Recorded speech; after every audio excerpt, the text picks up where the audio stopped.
രാഹുൽ ഗാന്ധി അയോഗ്യനായിരിക്കുന്നു എന്നുള്ള വാർത്തയാണ് ഇപ്പോൾ പുറത്തു വന്നിരിക്കുന്ന വിവരങ്ങളുമായി അജി കുജുമനുണ്ട്. അജി, നേരത്തെ കോൺഗ്രസ് ഭയപ്പെട്ടതുപോലെ തന്നെയുള്ള നടപടിയിലേക്ക് കടക്കുകയാണ്. രാഹുൽ ഗാന്ധിയെ അയോഗ്യനാക്കിയിരിക്കുന്നു. എന്തൊക്കെയാണ് വിശദാംശങ്ങൾ? തീർച്ചയായും കോൺഗ്രസ് ഭയപ്പെട്ടതുപോലെ തന്നെ ഇപ്പോൾ ഇതാ കാര്യങ്ങൾ സംഭവിച്ചു. രാഹുൽ ഗാന്ധി MP സ്ഥാനത്തിൽ നിന്നും അയോഗ്യനായിരിക്കുന്നു. രാഹുൽ ഗാന്ധി വയനാട് MP എന്നുള്ള പേര് ഇനിയും അദ്ദേഹത്തിന് ഉപയോഗിക്കാൻ കഴിയില്ല. അദ്ദേഹം അത് MP സ്ഥാനത്ത് നിന്ന് അയോഗ്യനാക്കി ലോക്സഭാ സെക്രട്ടേറിയറ്റ് വിജ്ഞാപനം ഇറക്കിയിരിക്കുന്നു. ഏറ്റവും സുപ്രധാനമായ ഒരു ബിഗ് ബ്രേക്കിംഗ് ആണ് ഇപ്പോൾ വന്നിരിക്കുന്നത്. ഈ സ്പീക്കറുടെ അന്തിമ തീരുമാനമാണ് രാഹുൽ ഗാന്ധിയെ അയോഗ്യനാക്കുക എന്നുള്ളത്. അത് ഇപ്പോൾ ലോക്സഭാ സെക്രട്ടേറിയറ്റ് ആണ് ഇത് സംബന്ധിച്ചുള്ള വിജ്ഞാപനം ഇറക്കിയത്. ഇന്ന് രാവിലെയാണ് ഈ ലോക്സഭാ സെക്രട്ടറിക്ക് ഈ രാഹുൽ ഗാന്ധിയെ അയോഗ്യനാക്കണമെന്ന് ആവശ്യപ്പെട്ടുകൊണ്ട് പരാതി BJP MP നൽകിയത്. തുടർന്ന് അഭിഭാഷകൻ മുഖേന ഈ പരാതി ലോക്സഭാ സെക്രട്ടറിക്കും സ്പീക്കറിനും അദ്ദേഹം നൽകുകയാണ് ഉണ്ടായത്. ഇതിനെ തുടർന്നാണ് MP സ്ഥാനത്ത് നിന്നും രാഹുൽ ഗാന്ധിയെ അയോഗ്യനാക്കിക്കൊണ്ട് ഇപ്പോൾ വിജ്ഞാപനം പുറത്ത് വന്നിരിക്കുന്നത്. ഏറ്റവും സുപ്രധാനമായ ഒരു വാർത്ത. അതായത് കോൺഗ്രസ് പ്രതീക്ഷിച്ചതുപോലെ തന്നെയാണ് ഈ കാര്യങ്ങൾ നീങ്ങുന്നത്. ഈ പ്രധാനമന്ത്രി നരേന്ദ്രമോദിയെ വിമർശിച്ചതിന് 2 വർഷം തടവ് ശിക്ഷ വിധിച്ച രാഹുൽ ഗാന്ധി MP അയോഗ്യനാക്കണമെന്ന് ആവശ്യപ്പെട്ട് ലോക്സഭാ സ്പീക്കർക്ക് ഇന്ന് രാവിലെയാണ് അഭിഭാഷകനായ വിനീത് ജിന്ദലാൽ പരാതി നൽകിയത്. ജനപ്രാതിനിധ്യ നിയമപ്രകാരം ശിക്ഷിക്കപ്പെട്ടതോടെ രാഹുൽ അയോഗ്യനായി എന്നാണ് ഇദ്ദേഹം പറയുന്നത്. അതായത് അഭിഭാഷകനായ വിനീത് ജിന്ദലാൽ പറയുന്നത് ഈ ഗുജറാത്തിലെ BJP MLA ആയ പൂർണേഷ് മോദി നൽകിയ പരാതിയുടെ അടിസ്ഥാനത്തിലായിരുന്നു ഇന്നലെ സൂറത്ത് ചീഫ് ജുഡീഷ്യൽ മജിസ്ട്രേറ്റ് കോടതി രാഹുൽ ഗാന്ധിക്ക് 2 വർഷം തടവ് ശിക്ഷയും ഒപ്പം തന്നെ 15,000 രൂപ പിഴയും ശിക്ഷ വിധിച്ചത്. അതായത് അപകീർത്തി കേസിലെ IPC 499 500 വകുപ്പുകൾ പ്രകാരമാണ് പരമാവധി ശിക്ഷയായ 2 വർഷം തടവ് ശിക്ഷ വിധിച്ചത്. ഇതിനെ തുടർന്നാണ് ഇന്ന് അപ്പീലിന് പോകാനുള്ള കാര്യങ്ങളൊക്കെ ചർച്ച ചെയ്യാൻ വേണ്ടി കോൺഗ്രസിന്റെ ഒരു യോഗം വൈകുന്നേരം 5 മണിക്ക് ചേരാനിരിക്കുകയാണ്. ഇത്രയും വലിയൊരു സുപ്രധാനമായ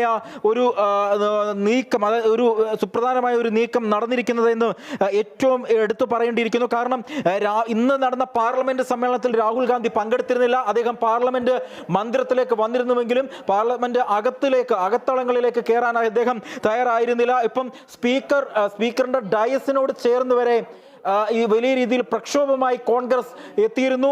മല്ലികാർജ്ജുൻ ഖാർഗെയുടെ നേതൃത്വത്തിൽ കോൺഗ്രസിന്റെയും മറ്റ് പ്രതിപക്ഷ പാർട്ടികളും അടക്കമുള്ളവർ എത്തുന്ന ഒരു സാഹചര്യവും ഉണ്ടായിട്ടുണ്ട്. ഏതായാലും കോൺഗ്രസ് ഭയപ്പെട്ടിരുന്ന ഒരു കാര്യം ഇപ്പോൾ ഉണ്ടായിരിക്കുന്നു. പക്ഷേ ഇതിനകത്ത് എടുത്തു പറയേണ്ടത് 30 ദിവസത്തെ ജാമ്യമായിരുന്നു രാഹുൽ ഗാന്ധിക്ക് അനുവദിച്ചിരിക്കുന്നത്. ഇതിനുള്ളിൽ തന്നെ മേൽക്കോടതിയിൽ പോയി അപ്പീൽ വാങ്ങാമെന്നുള്ള പ്രതീക്ഷയൊക്കെ ആയിരുന്നു കോൺഗ്രസ് ഉണ്ടായിരുന്നത്. അയോഗ്യനാക്കുമെന്നുള്ളതിന്റെ ഒരു അത്തരത്തിലുള്ള ഒരു നീക്കങ്ങൾ ഉണ്ടാകുമെന്ന് കോൺഗ്രസ് പോലും പ്രതീക്ഷിച്ചിരുന്നില്ല. അതിനിടയിലാണ് ഇത്രയും സുപ്രധാനമായ ഒരു നീക്കം നടന്നിരിക്കുന്നത് എന്ന് വേണമെങ്കിൽ പറയാം. ഈ ഉത്തരവിൽ നോട്ടിഫിക്കേഷനിൽ ഉത്പാൽ കുമാർ സിംഗ്, അതായത് സെക്രട്ടറി ജനറൽ, ലോക്സഭാ സെക്രട്ടറി ജനറലാണ് ഈ ഉത്തരവ് ഇറക്കിയിരിക്കുന്നത്. ഇന്നാണ് ഈ ഉത്തരവ് ഇറക്കിയിരിക്കുന്നത്. അജി, സ്വാഭാവികമായും ഇത്തരത്തിൽ അയോഗ്യത കൽപ്പിക്കുമ്പോൾ ഉണ്ടാകുന്ന മറ്റ് വിവരങ്ങൾ എന്തൊക്കെയാണ്? അതായത് കാരണം ഈ നിലവിലുള്ള MP സ്ഥാനത്ത് നിന്ന് പുറത്താകുന്നു, ഒപ്പം തന്നെ ഇനി തെരഞ്ഞെടുപ്പിൽ മത്സരിക്കുന്നത് ഉൾപ്പെടെയുള്ള കാര്യങ്ങൾക്ക് വിലക്കേർപ്പെടുത്തുന്ന തരത്തിലേക്കുള്ള നടപടികൾ ഉണ്ടാവത്തില്ല. 6 വർഷത്തേക്ക് മറ്റോ അത്തരത്തിൽ തെരഞ്ഞെടുപ്പിനെ നേരിടാൻ കഴിയാത്ത രീതിയിലേക്ക് പോലും കാര്യങ്ങൾ എത്തുന്ന ഒരു സാഹചര്യമുണ്ടല്ലോ. ഇതിനെ ഏത് രീതിയിലാണ് കോൺഗ്രസിനെയും ഒപ്പം തന്നെ കേരളത്തിലെയും ഇത് പ്രതികൂലമായി തന്നെ ബാധിക്കുന്ന ഒരു സാഹചര്യമാണല്ലോ. വയനാട് മണ്ഡലത്തെ പ്രതിനിധീകരിച്ചുകൊണ്ടാണ് അദ്ദേഹം പാർലമെന്റിലേക്ക് എത്തിയത്. അപ്പോൾ തുടർന്നുള്ള നടപടികൾ ഇത് എങ്ങനെയാണ് ഇതിനെ കോൺഗ്രസ് നോക്കിക്കാണുന്നത്, സംസ്ഥാന തലത്തിലും ദേശീയ തലത്തിലും? തീർച്ചയായും കോൺഗ്രസിനെ സംബന്ധിച്ചിടത്തോളം ഒരു പ്രതിസന്ധിയിലേക്ക് കാര്യങ്ങൾ നീങ്ങി എന്ന് വേണമെങ്കിൽ ഈ ഘട്ടത്തിൽ പറയാം. കാരണം ജനപ്രാതിനിധ്യ നിയമപ്രകാരം ഈ ഒരാളെ അയോഗ്യനാക്കി കഴിഞ്ഞാൽ 6 വർഷത്തേക്ക് തെരഞ്ഞെടുപ്പിൽ അദ്ദേഹത്തിന് മത്സരിക്കാൻ കഴിയില്ല. അത് കോൺഗ്രസിനെ സംബന്ധിച്ചിടത്തോളം ഏറ്റവും വലിയൊരു പ്രതിസന്ധിയിലേക്ക് ഈ കാര്യങ്ങൾ എത്തി എന്ന് വേണമെങ്കിൽ ഈ ഘട്ടത്തിൽ നമുക്ക് പറയാൻ കഴിയും.